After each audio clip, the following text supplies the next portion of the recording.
We're here with the Chief Commissioner Graham Ashton. Graham, thanks very much. Yeah, you're welcome, Justin. Over the last few days, we've seen some CCTV footage of alleged police brutality. Both cases from Preston, the main ones, where John, 6 officers carrying out a welfare check, and we also had the burglary at the pharmacy in Preston.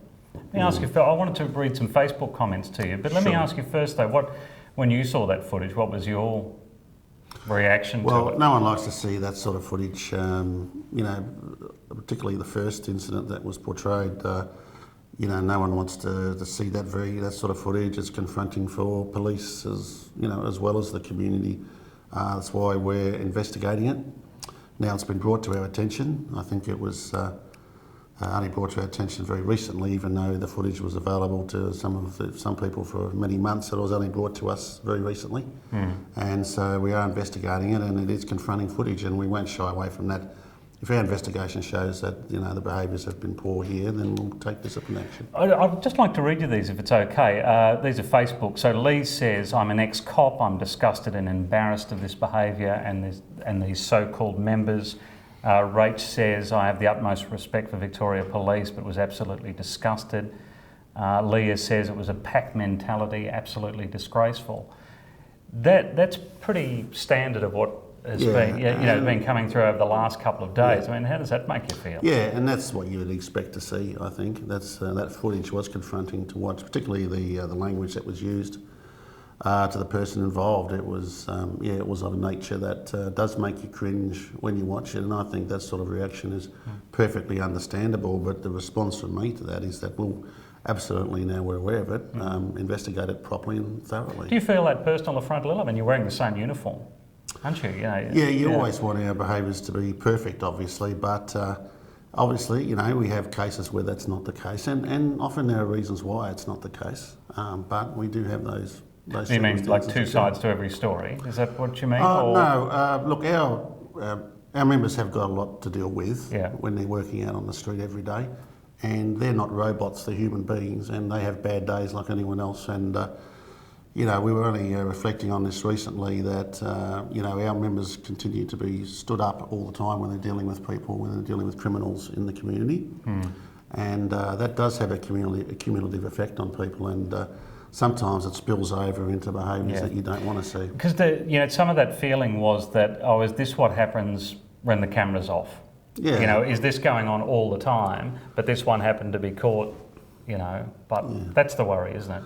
Well, you don't want people to feel that way. And it might reassure people to know that body-worn cameras will be shortly in use in Victoria. In fact, we're rolling out our pilot this month in the family violence arena, where members will be wearing cameras, and so interaction is filmed. We're confident that'll provide a lot of safety benefits for our members, but also reassurance for the community around our service delivery standards. The other part of this with John is that it was a welfare check. It was a mental health issue. I mean, are you comfortable with where Victoria Police has come in this area? Well, that's a good point, Justin, because we are often told we need more mental health training, we need more mental health training. We've never provided police with more mental health training than we currently have. But no amount of training is going to turn our people into mental health clinicians. They're not mental health experts, and around about 40% of our people that we deal with in terms of making arrests have got a mental health history.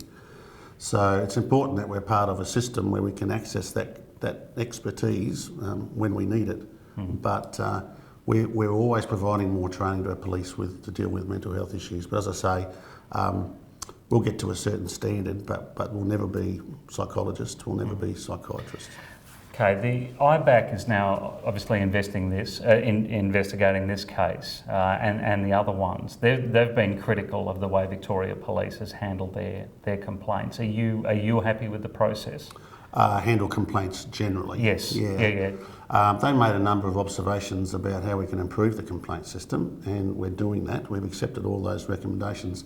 That's the proper role for IBAC, to have a look at how we're running things and make those recommendations. That's very sensible.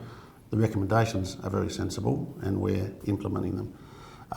But if you look at this in totality, which is what your question really goes to, we have over 14,000 approximately interactions with the community every day in Victoria Police. 14,000. Those 14,000 interactions generate 7 complaints a day on average. So that's a complaint rate of 0.05%. So there'd be a lot of big organisations in the country who'd be happy to have that complaint rate, 0.05%. So the vast majority of the services the community are providing is of a very high, the police are providing the communities of a very high standard.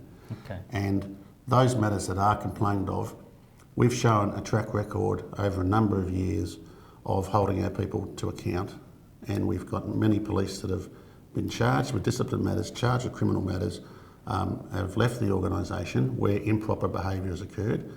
We've been accountable in doing that, and IBAC have oversighted us doing that. Yeah, but they weren't critical of the level though, were they? The level of complaints, they didn't say you have too many complaints, it was the way they're being dealt with. But as you say, you're looking at that and so. All right, so what's going to happen with these, particularly in the case of John from Preston, what's going to happen to these 6 officers? Well, that's what I can't answer at the moment, because the matters, IBAC's having a look at it, professional standards are having a look at it as well.